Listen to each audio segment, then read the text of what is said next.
శ్రీ విఘ్నేశ్వరాయ నమః. సంకష్టహర చతుర్థి కదా, నేనైతే ఇలా ఆరాధించుకుని అర్చించుకున్నానండి స్వామివారిని. ఉపవాస దీక్ష అనేది ఆచరించడం లేదు.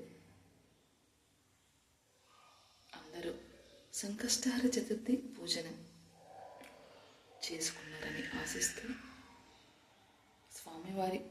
స్వామివారు అందరికీ విజయాలను కలిగించాలని, సంకష్టాలను తొలగించాలని మనస్ఫూర్తిగా ఆశిస్తున్నాను.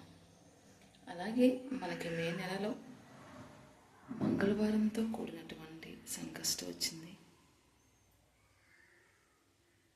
మహిమాన్వితమైన రోజండి సంకష్టహర చతుర్థి. మంగళవారంతో కూడి వచ్చినట్లయితే చాలా మంచి ఫలితాలు అనేవి ఉంటాయి. స్వామివారి ఆశీస్సులు అందరి మీద ఉండాలి మనస్ఫూర్తిగా ఆశిస్తూ, మొక్కుకునేవారైతే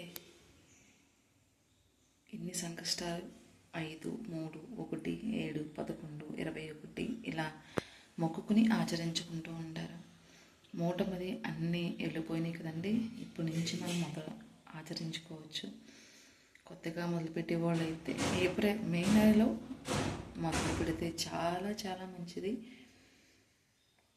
ఉపవాస దీక్ష చేసుకోలేని వారైనా సరే ఆరాధించుకోవచ్చు.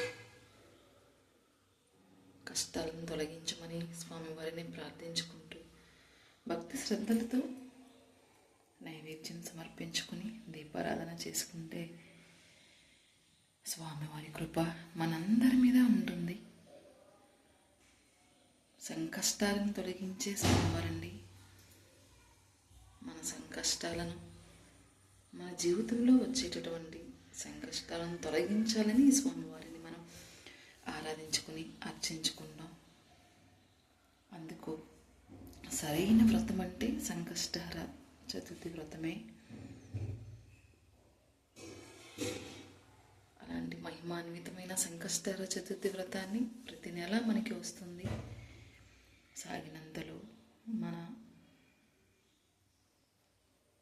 విధానాన్ని బట్టి, మన ఓర్పును బట్టి, మన ఆరోగ్యరీత్యా ఆలోచించుకొని చూసుకుని భక్తి శ్రద్ధలతో మనం మొక్కుకొని ఆచరించుకున్నట్లయితే చాలా మంచి ఫలితాలు అనేవి ఉంటాయండి.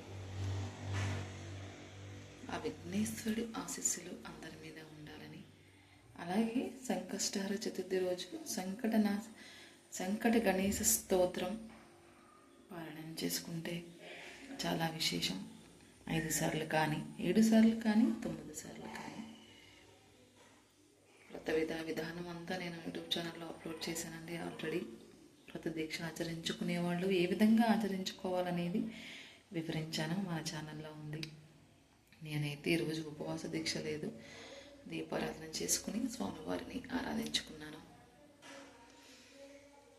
ఏ వ్రతం చేసినా, ఏ పూజ చేసినా ఆరోగ్యాన్ని దృష్టిలో ఉంచుకుని చేయాలనేది నా పద్ధతి అండి.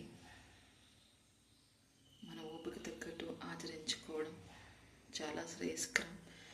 మనసు నిండా భక్తి అనేది మాత్రం ఉండాలి. మన భక్తి మనల్ని రక్షిస్తుంది.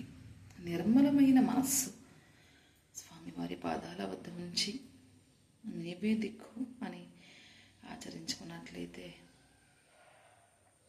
చాలా మహిమాన్వితంగా స్వామివారి కృపణకు మనం పాత్రలు అవుతాం. మన కోరికలను తీర్చే స్వామి విఘ్నేశ్వరుడు. మొదటి పూజలు అందుకునే గణపయ్య. అలాంటి విఘ్నేశ్వరుడికి సంకష్టహర చతుర్థి వ్రతాన్ని ఆచరించుకున్నట్లయితే కనుక చాలా శుభ ఫలితాలు ఉంటాయండి. శుక్లాంబరధరం విష్ణుం శశివర్ణం చతుర్భుజం ప్రసన్నవదనం ధ్యాయే సర్వవిఘ్నోపశాంతయే. జ్యోతి భక్తి బ్లాగ్స్ని ముందుకు తీసుకెళ్తున్నందుకు మరొకసారి అందరికీ ధన్యవాదాలు తెలుపుతున్నానండి. మీ స్వామివారి ఆశీస్సులతో పాటు మీ అందరి ఆశీస్సులు నాకు ఉండాలి మనస్ఫూర్తిగా ఆశిస్తూ మరో మంచి వీడియోతో మీ ముందు ఉంటుంది జ్యోతి భక్తి బ్లాగ్స్.